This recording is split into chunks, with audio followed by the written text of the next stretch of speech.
All right, this is Geoffrey Cravero. With me is Tiffany Rivera, and I'm conducting an oral history with Senator Randolph Bracy. The interview is being conducted through a Zoom cloud meeting on Tuesday, September 14th, 2021. Senator Bracy, thank you for speaking with us today. Could you begin by telling us a bit about what life was like for you growing up? Sure. Well, I grew up in Philadelphia, and it was very urban, and Philly was a big city. But then I moved to Orlando in my ninth grade year. I was 14 years old and went to high school at Dr. Phillips High School, and I had a great high school experience, integrated school, and it was a great educational experience. And so my time here in Orlando, uh, I look back with fondness on my childhood in Orlando.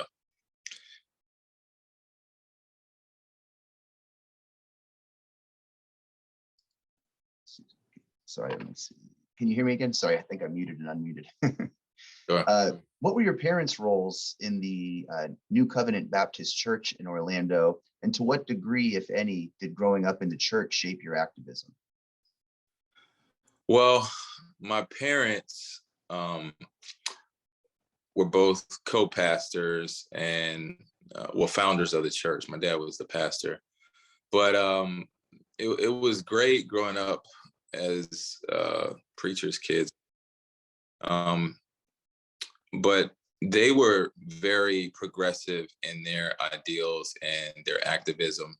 My mother was the first person to integrate the public school system in Alachua County, and she's written a book about that, where she was terrorized for being that first person, spit on, beaten up. And so she always had a consciousness about activism and how you can galvanize the church community to social ends. And they've always been intentional about doing that. And my dad was a pastor like that, where he would preach about, obviously, Jesus, but also just what could we be doing as a community to better, what could we be doing as a church to better our community? And so those ideals and those attributes rubbed off on me.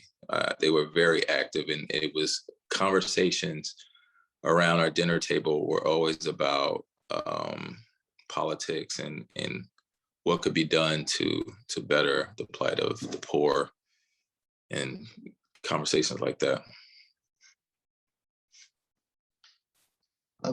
What are your thoughts about the commemoration of the Ocoee Massacre 100 years later? What do you see as the most important takeaway, and what, if anything, would you have liked to have seen that you might not have?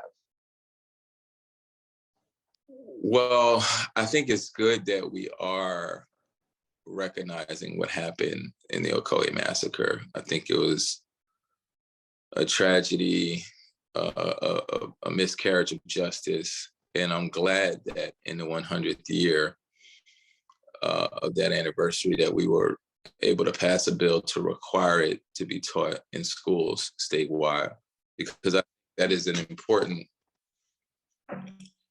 important story for Floridians to know about. You're talking about the deadliest day in American political history, the deadliest massacre. So I was glad that story was told. But juxtapose that with, now we have a anti-voter bill. And so you're still seeing the effects of voter suppression 100 years later. So it's good that we're recognizing what happened and that we're teaching our kids what happened, because I think it's important to teach the history to future generations so that we don't repeat it. But at the same time, you're still seeing some of those methods being used. Obviously not the direct violence, but the same tactics to suppress votes are being used. So that's upsetting. And I still think we have a long way to go to make that right.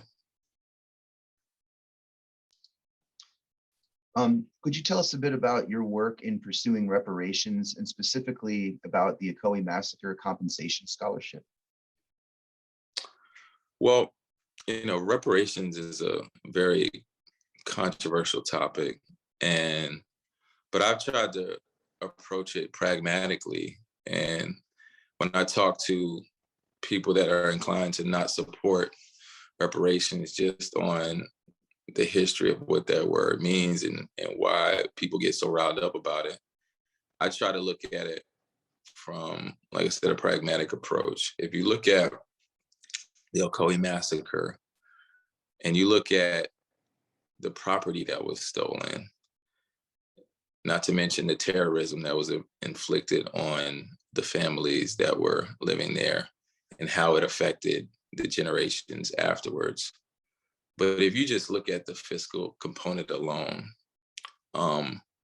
there is a legitimate argument for reparations. And so I had a conversation with the guy who is against the notion of reparations.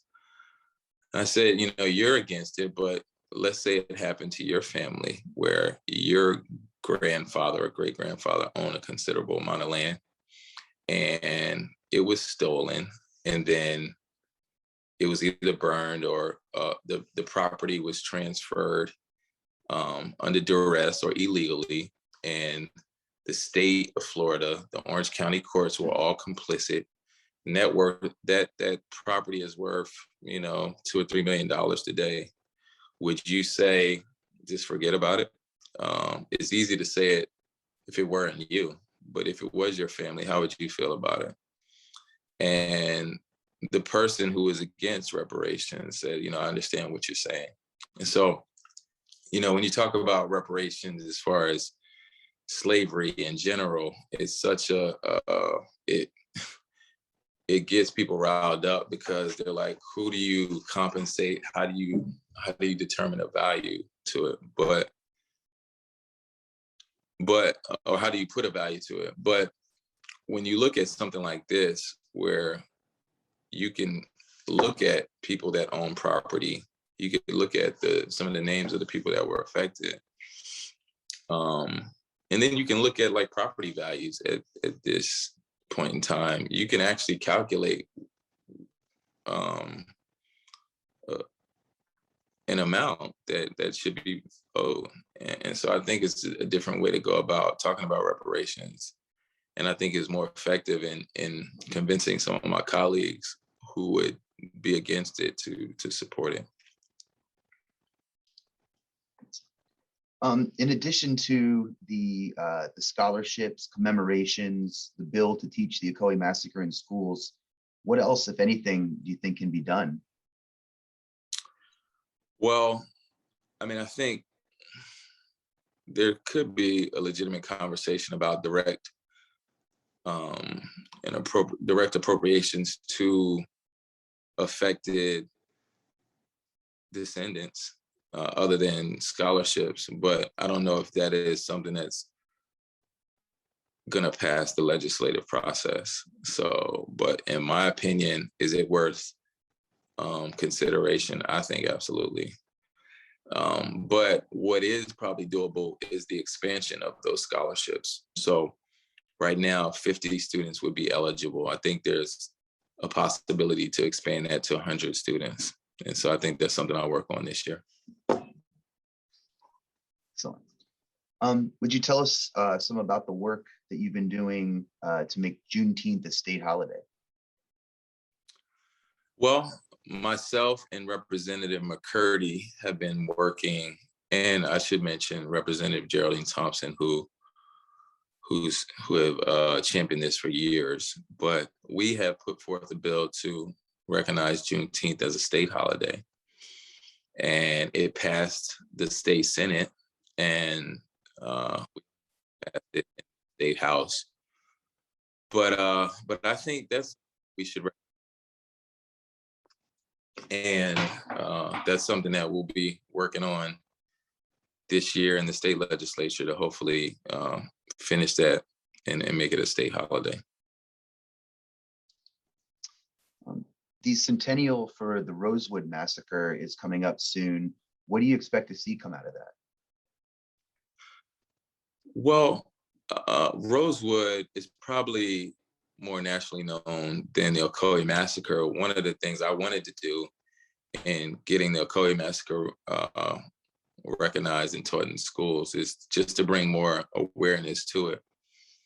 But the truth is, there have been many massacres like this throughout Florida, throughout the Southeast United States. But Rosewood is one of those that has had national attention. Obviously, there was a movie about it. So I would expect a lot of attention to be paid toward it. It is the first time that a state legislature paid reparations to a group of individuals. The Ocoee Massacre was the second that we just passed. But so Rosewood was the forerunner to talking about reparations being paid to African Americans. So I expect a lot of conversation around that 100th year anniversary, and I just think it continues the conversation about reparations in this country. Is there anything else that we haven't discussed that you'd like to add or expand on? No, well, I would just say that when you talk about the Ocoee Massacre and it being taught in schools, I think that when we look at race in this country and the difficulties that America has had with dealing with the race problem, I think that when you can put it in our schools and teach incidences of violence and racism, I think it goes a long way to becoming a better country, because we can honestly talk about our past and we can talk about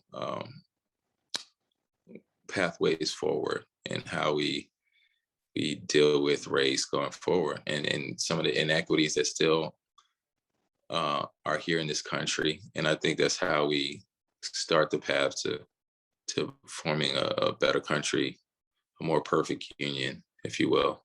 So I'm proud of those accomplishments that we've been able to do. And I really believe that it is for the greater good. And so with that, I'll just leave it there.